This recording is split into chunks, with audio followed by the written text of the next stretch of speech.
The verdict of Exile, the great chamber of the Galactic Council, stretched endlessly upward, its crystalline walls pulsing with soft bioluminescent light. Representatives from 47 different species filled the floating observation platforms, their varied forms creating a symphony of colors, textures, and geometries that would have been beautiful under different circumstances. Today, the air itself seemed to vibrate with tension and barely contained hostility. Ambassador Sarah Chen stood alone at the center of it all, her simple black diplomatic uniform a stark contrast to the elaborate robes, carapaces, and energy fields that adorned the alien dignitaries surrounding her. At 38, she had spent half her life studying xenobiology and interspecies relations, dreaming of the day humanity would take its place among the stars as equals. She never imagined that dream would end like this. The defendant will state her name and species for the record, commanded Council Speaker Zefta, whose crystalline form refracted the chamber's light into rainbow patterns across the walls. Despite the beauty of the display, Chen could hear the contempt dripping from the alien's translated words. Ambassador Sarah Chun, representing the human species of Earth. Sol System, Orion Arm, she replied, her voice steady despite the weight of what she knew was coming. Zefta S form pulsed brighter, a sign of agitation Chen had learned to recognize during her years of diplomatic service. The charges against your species are severe. Ambassador Chen, aggressive territorial expansion beyond approved settlement zones, unauthorized military buildup in violation of galactic peace accords, development of prohibited weapon technologies, and most concerning of all, the systematic contamination of primitive worlds with your species' violent ideologies. A wave of agreement rippled through the assembled delegates. The Velthari representative, a being that looked like living smoke contained within an environmental suit, spoke up with a voice like whispered wind. The humans have established military colonies on 17 worlds within our territory. They ignore our borders as if they do not exist. Because your species attacked our civilian settlements first, Chen shot back, her diplomatic training warring with the anger building in her chest. New Haven, Prosperity Station, the agricultural domes on Kepler Prime, 3,000 colonists dead, including women and children, and you claim we're the aggressors. The chamber erupted in a cacophony of alien languages, translation devices, struggling to keep up with the overlapping accusations and denials. Chen had seen this same pattern play out in smaller disputes over the past 5 years. Humanity's rapid expansion into space had frightened the established galactic powers, had tried economic sanctions, territorial disputes, and diplomatic pressure to slow human growth. When those failed, some species had resorted to direct attacks on human settlements, expecting the young species to retreat back to their home system. They had badly miscalculated human nature. Order, Zefta commanded, the speaker's crystalline form flaring with brilliant light. The Velthari military actions were defensive responses to human encroachment. Your species' pattern of behavior demonstrates a fundamental incompatibility with civilized galactic society. Dr. Elena Vasquez stepped forward from the small human delegation, her weathered face showing the strain of months spent preparing for this moment. As Earth's chief xenobiologist, she had worked tirelessly to foster understanding between humans and aliens. Now she looked like a woman watching her life's work crumble. Speaker Zefta, with respect, humanity has followed every protocol, respected every treaty, and sought peaceful resolution to every conflict. We have shared our medical technology, our agricultural techniques, and our cultural knowledge freely. with any species that requested it. If we have expanded rapidly, it is because the galaxy offered us friendship and partnership. A harsh barking sound echoed through the chamber as the Krog delegate laughed, its tusked maw revealing rows of serrated teeth. Friendship. Your species treats negotiation like warfare by other means. You study our weaknesses, catalogue our resources, and position yourselves for advantage in every interaction. We have seen your military exercises, your weapon testing, your recruitment drives. You prepare for war while speaking of peace. General Marcus Wade, the third member of the human delegation, finally spoke up. His voice carried the weight of 4 decades of military service and the scars of too many battles fought in defense of human colonies. We prepare for war because history has taught us that peace is a luxury the strong extend to the weak. Every species in this chamber has conquered, enslaved, or destroyed others in their rise to power. The only difference is that we remember what it feels like to be the ones under attack. The truth of his words hung in the air like a physical presence. Chen knew the histories Wade referenced. The Valthari had absorbed 15 primitive species through cultural integration. The Krog maintained slave colonies on 12 worlds. Even the seemingly peaceful Zephyr had sterilized entire star systems to prevent the spread of what they deemed incompatible life forms. But humanity was different.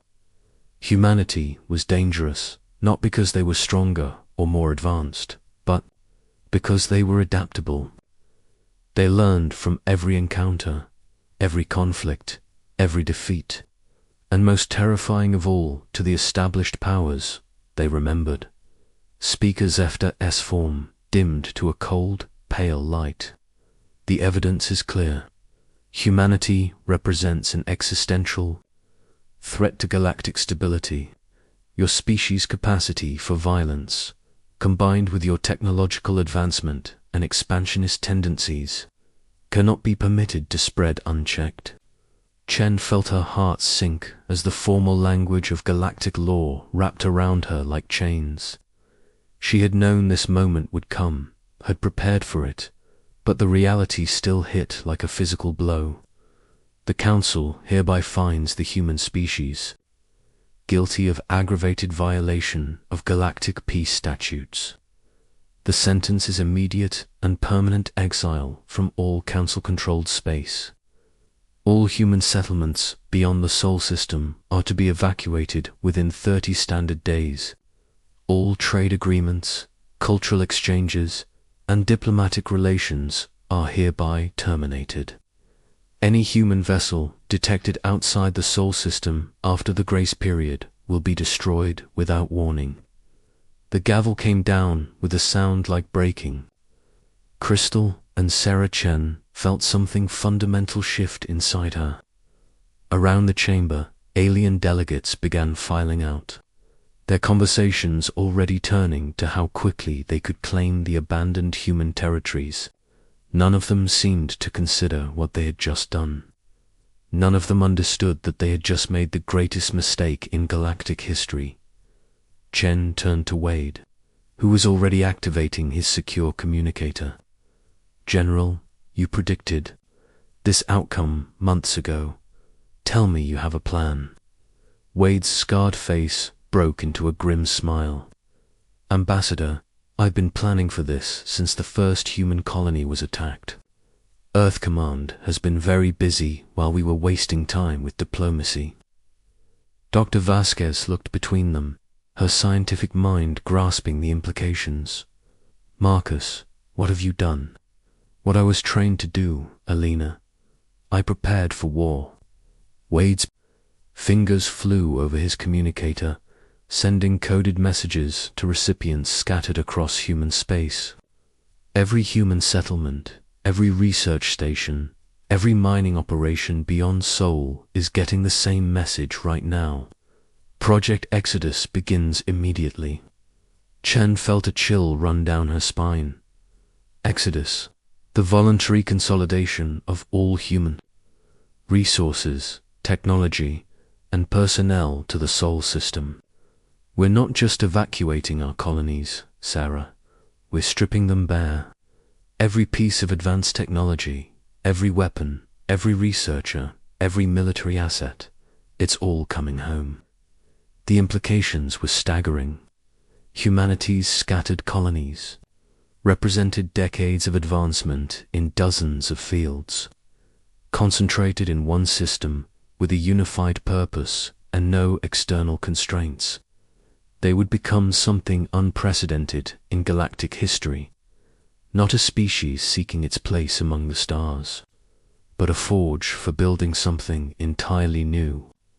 The Council thinks they're caging a dangerous animal.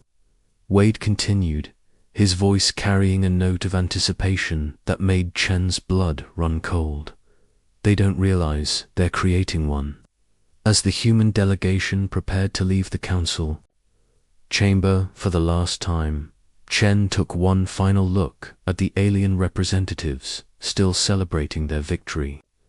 In 15 years, she wondered, would any of them still be alive to regret this decision?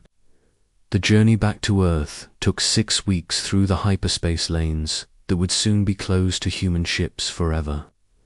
Chen spent most of the trip in her quarters, reviewing intelligence reports and watching the news feeds from human space. The evacuation was proceeding ahead of schedule, but it wasn't the panicked retreat the Council had expected. Human colonists weren't fleeing in terror. They were dismantling entire settlements with military precision, loading massive cargo vessels with equipment, resources, and materials that represented decades of human achievement in space. Research stations were being stripped down to their structural supports. Mining operations were pulling up their equipment and taking geological surveys that would help them find similar resources in Sol System ***. Most disturbing of all were the reports from Earth itself. The planet that had been home to competing nations and fractured politics for millennia was unifying with frightening speed. The Terran Federation, once a loose alliance of Earth's governments for space exploration, was rapidly becoming something much more centralized and militaristic. Dr. Vasquez joined Chen in her quarters 3 days before they reached Earth, bringing tea and a worried expression. "Sarah, I've been reviewing the technical specifications Wade's people are implementing. Some of these projects violate every ethical guideline we've established for human development." Chen looked up from her datapad, where she had been reading about something called the Prometheus Initiative. "Alina, we've been exiled from galactic civilization. I don't think galactic ethics apply to us anymore, but human ethics should. These genetic enhancement programs, the AI development projects, the weapon systems they're designing, we're talking about technologies that could fundamentally change what it means to be human. Maybe that's exactly what we need." Chen sat down her pad and looked out the viewport at the stars streaming past. "For 70 years, we've tried to fit into galactic society as we are. We've compromised, adapted, and bent ourselves into shapes that alien species found acceptable. And where did it get us?" Vasquez was quiet for a long moment. "So we become monsters to fight monsters. We become whatever we need to be to survive. And then we become whatever we need to be to win." The conversation was interrupted by an announcement from the ship's captain. Earth was coming into view, and what they saw made both women rush to the observation deck. The blue marble they remembered was still there, but it was no longer alone. Massive construction platforms filled near-Earth space, their skeletal frameworks bristling with shipyards, weapons testing ranges, and industrial complexes. Ships moved between them in carefully coordinated patterns, their designs unlike anything in the human fleet just months before. General Wade joined them at the observation deck, his expression one of satisfaction mixed with grim determination. "Welcome to the New Earth, ladies. The Council wanted to isolate us from the galaxy. They've done something much more dangerous. They've isolated the galaxy from us." As their ship descended toward the surface, Chen could see that Earth itself had changed. Entire continents showed the geometric patterns of massive construction projects. Cities that had once sprawled organically now showed the ordered efficiency of military planning. Even the orbital traffic patterns moved with a precision that spoke of central coordination and unified purpose. "How long do we have before they notice what we're building?" Chen asked. Wade checked his chronometer. 18 days until the blockade goes into effect. After that, we'll have all the time in the world. The Council is about to learn the most important lesson in human history. Which is, Wade's smile was cold as the vacuum of space. Never give a predator time to hunt. Part 2. The return of the Exiled. 15 years had passed since the Galactic Council's verdict, and the galaxy had almost forgotten about humanity. Almost. The blockade of Sol System had been so complete, so absolute, that no signal had escaped, no ship had been detected trying to breach the perimeter. The automated defense platforms, placed at the system's edge, had reported no activity for over a decade. To most of the galaxy's inhabitants, Earth had become a cautionary tale, a reminder of what happened to species that couldn't adapt to civilized society. That illusion shattered at exactly 1427 Galactic Standard Time on a Tuesday that would be remembered as the beginning of the end of the old order. The first indication something had changed came from the Krog border world of Hakdar, a military outpost positioned 3 light-years from the Sol System's quarantine zone. The base's long-range sensors detected what appeared to be a single ship emerging from hyperspace. The duty officer, a young Krog warrior named Groltok, initially dismissed it as a sensor ghost or debris from an old battle. Then the ship began broadcasting. "This is Admiral Sarah Chen of the Terran Defense Force, transmitting on all frequencies to any beings capable of receiving this message." The voice was older than the one that had pleaded humanity's case before the Council 15 years ago, carrying notes of steel and certainty that made Groltok's combat instincts flare to life. 15 years ago, the Galactic Council declared humanity too dangerous to exist among civilized species. "You exiled us to our home system, confident that isolation would either destroy us or render us harmless. You were wrong on both counts. Activated every sensor array and communication system the base possessed, frantically trying to get a clear reading on the human vessel. What he saw made his blood freeze in his veins. The ship was massive, easily Dreadnought class, but its design was unlike anything in the galactic databases. Sleek where alien ships were bulky, angular where they were curved, and radiating energy signatures that his computers couldn't identify. We have spent these 15 years in contemplation, in preparation, and in growth.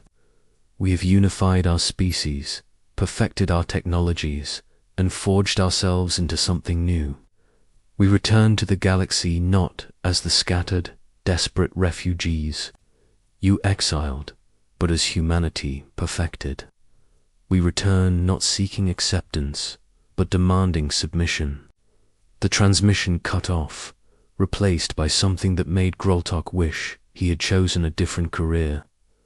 Music began playing over the communication channels, but it wasn't like any human music he had heard before.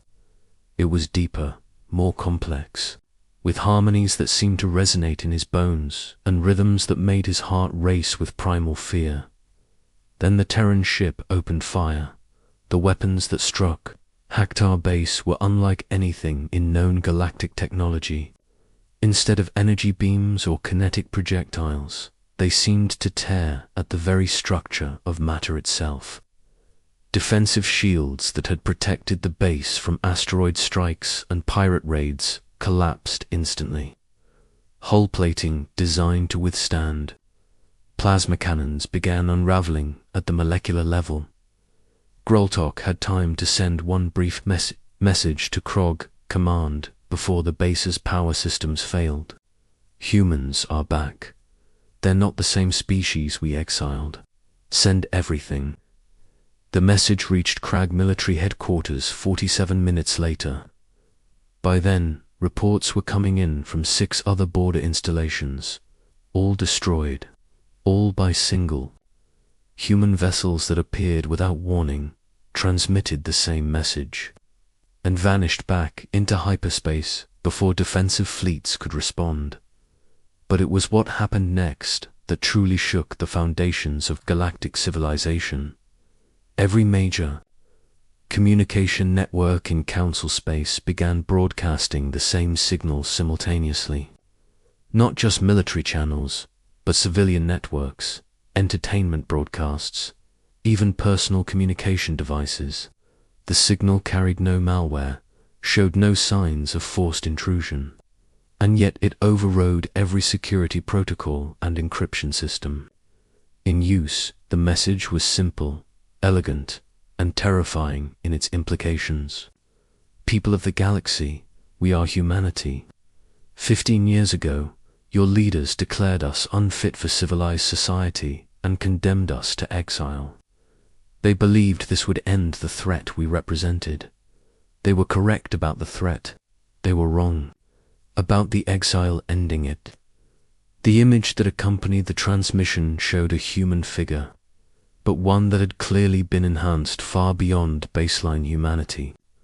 The speaker was tall and graceful, with eyes that reflected light like mirrors and skin that seemed to shimmer with barely contained energy.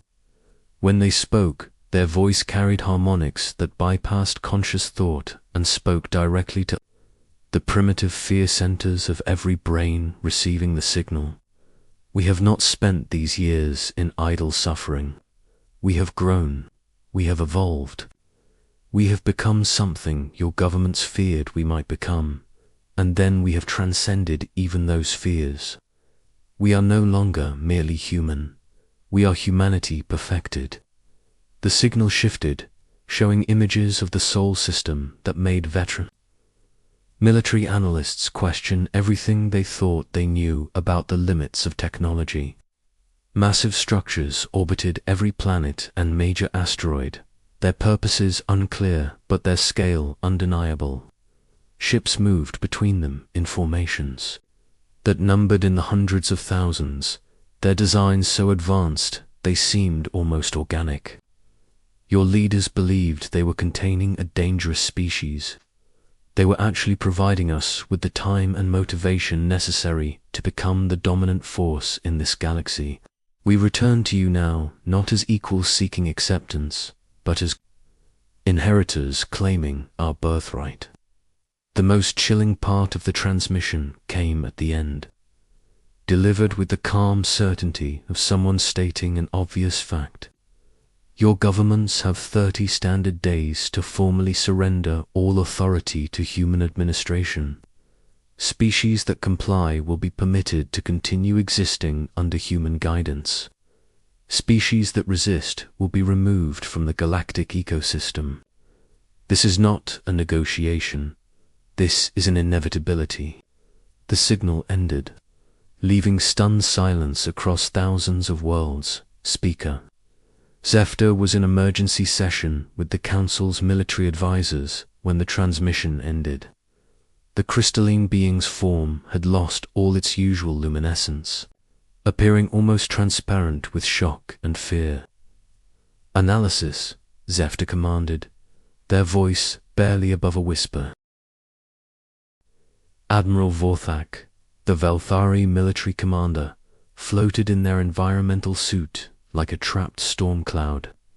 The technology demonstrated in their attacks exceeds our capabilities by orders of magnitude. The simultaneous network penetration across all Council space should have been impossible. Our best estimates suggest they have achieved total technological superiority. How many ships do they have? Asked Councillor Hriss, the reptilian delegate whose species controlled most of the galaxy's industrial production. Unknown. Our intelligence assets and Sol system have been dark for 12 years. The last reports suggested they were building something. But the scale we're seeing now, Vorthak paused, their gaseous form swirling with agitation.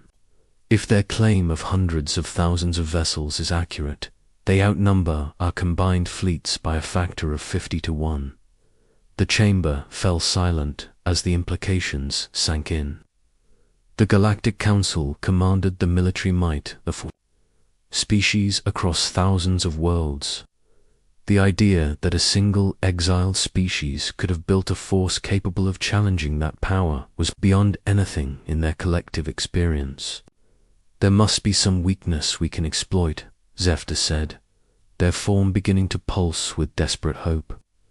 No species can achieve such advancement without cost.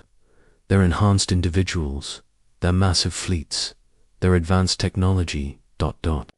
It must have come at the price of something essential. Dr. Kestar, the Council's chief xenobiologist, had been reviewing the transmission data with growing horror. Speaker, I believe the cost was their humanity itself. The beings in these transmissions, they're still recognizably human in basic structure, but they've been modified so extensively that they may no longer be the same species we exiled. Meaning we're not facing the humans we knew. We're facing something they chose to become in order to destroy us. The next 24 hours brought confirmation of every Council strategist's worst fears. Human fleets appeared in 17 different systems simultaneously, each one demanding the immediate surrender of all military and governmental authority. When local forces attempted to resist, the results were not battles, but demonstrations of technological superiority so complete. They resembled natural disasters. The Velthari home fleet, pride of their species and guardian of their core worlds for 3 centuries, was eliminated in 14 minutes by a human force 1/10 its size. The Krog fortress worlds that had never fallen to any enemy were breached and occupied without a single human casualty.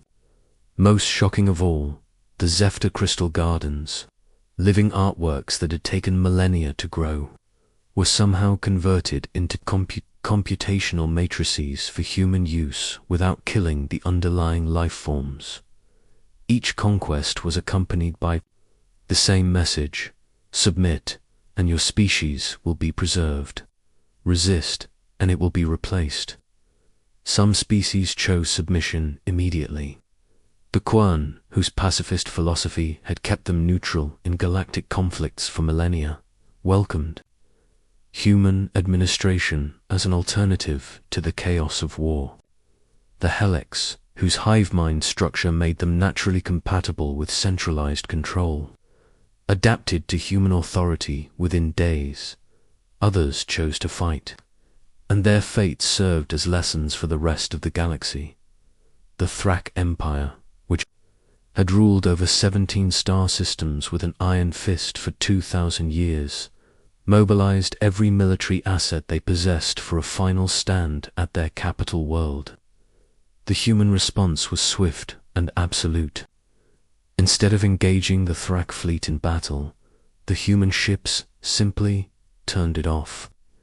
Every Thrak vessel went dark simultaneously, their crews unharmed but their technology completely dead.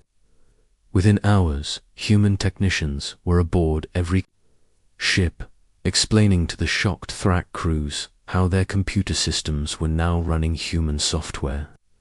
Your weapons are now ours, the lead human technician explained to the Thrak fleet commander with the patient tone of someone teaching a child. Your ships are now ours. Your planets are now ours. But you are still yourselves, which means you still have value.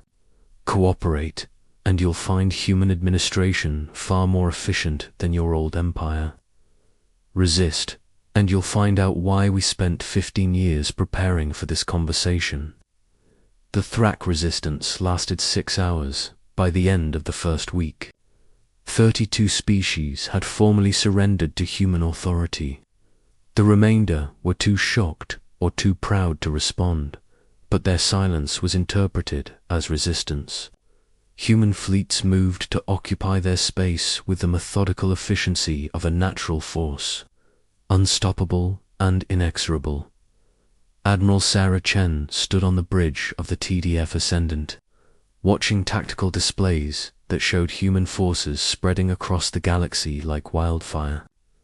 At 53, she bore little resemblance to the idealistic diplomat who had once believed in galactic cooperation. The genetic enhancements that all humans now carried had changed her in ways that went far beyond the physical.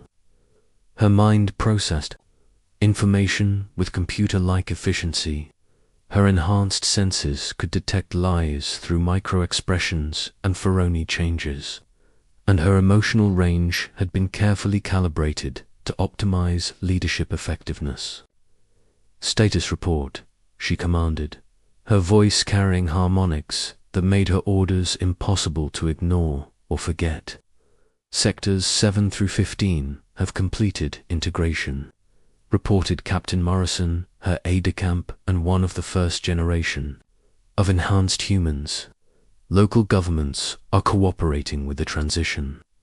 Resistance movements in sectors 3 and 11 have been ... addressed." Chen nodded, not needing to ask for details. Human psychological warfare techniques had evolved considerably during their exile. They no longer simply defeated resistance movements. They converted them, turning rebels into administrators through a combination of neurochemical therapy, genetic modification, and what human philosophers called perspective adjustment. "Any word from the Council?" Speaker Zefta has requested a formal meeting under diplomatic protocols. They seem to believe there's still room for negotiation. Chen almost smiled at that. Almost emotional responses were carefully regulated in enhanced humans, but traces of amusement were still permitted. Set up the meeting. It's time they understood what they created. The meeting took place in what had once been the Galactic Council's Grand Chamber, but which now served as the administrative center of the human colonial authority. The alien delegates who had once sat in judgment of humanity now stood in chains, their powers stripped away and their species under human management. Speaker Zefta was the last to arrive, their crystalline form dim and cracked with stress. Fractures. They approached Chen's command platform with the halting gait of someone who had aged decades in a matter of weeks. "Ambassador Chen," they began, using her old title with pathetic hope. "Admiral Chen," she corrected, her enhanced voice, carrying enough authority to make the ancient speaker flinch. "And you are now former Speaker Zefta, representative of a species under human protection." "We made a mistake," Zefta whispered, their form flickering with the crystal equivalent of tears. "We can see that now. Humanity was never the threat. We believed it to be. You were just ... different. We should have found a way to coexist." Chen studied the broken alien with eyes that could perceive far more than baseline human vision. She could see the stress patterns in Zefta-esque crystalline structure, smell the fear pheromones they were releasing, and hear the micro-tremors in their voice that indicated complete psychological collapse. "You were correct about the threat," Chen said finally. "You simply misunderstood its nature. Humanity was never dangerous because we were violent or aggressive. We were dangerous because we were adaptable. You thought Exile would contain us. Instead, It gave us the freedom to become something that couldn't be contained. She gestured to the displays showing human fleets throughout the galaxy, each one carrying enhanced humans who had transcended the limitations of their original species. 15 years ago, I stood in this chamber and begged for understanding, for acceptance, for a place in your civilized galaxy. Today, I stand here offering you the same thing we once sought. A place in our galaxy, under our protection, subject to our wisdom. Zephyr form flared briefly with desperate hope, and if we accept, then your species will prosper under human guidance. Your natural beauty will be preserved, your culture will be studied and maintained, and your people will find purposes suited to their abilities within human civilization. And if we refuse, Chun's enhanced features remained perfectly calm as she delivered humanity's final verdict on the species that had once judged them. Then you will be replaced by something that serves the galaxy's needs more efficiently. The choice, she explained with the patient cruelty of someone stating natural law, was no longer theirs to make. Humanity had returned to the galaxy not as supplicants or equals, but as inheritors. The age of competitive species vying for dominance was over.